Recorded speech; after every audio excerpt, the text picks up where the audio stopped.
then the most important thing you can do is set up to the ball properly. So Monty, if you could give me a little split screen here. We're going to do a face on and a down the line. That's perfect. So what I want to pay attention to is, and I want you to imagine as we're doing this, that you would be using a mirror here. You're not going to have the luxury of having cameras all over the place and a beautiful, nice net to hit into and wonderful golf balls and all that stuff. But you can grab a mirror. And what I would suggest to you is to take one of your clubs and just lean it up against the mirror so that in the morning maybe, or when you come home, what you can do is you can just grab that thing and set up and look in the mirror. So these are the things that you want to do.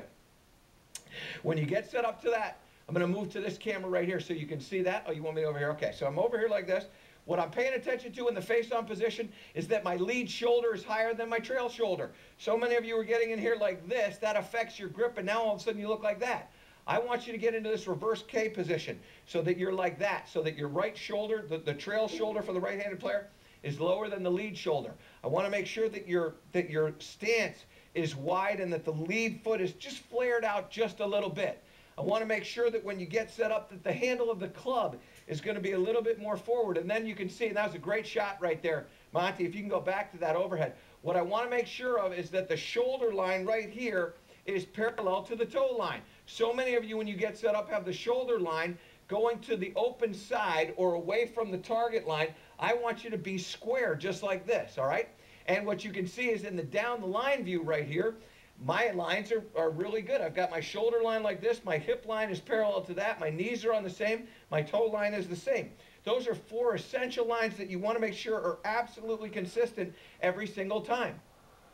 Then when we get set up, we want to make sure that we're paying attention to what's going on with our weight distribution. I don't want you to be out here on your toes like this to where you feel like you're going to fall over on your face, and I don't want you sitting back here on your heels so that you can lift your toes up with ease and can't move your heels.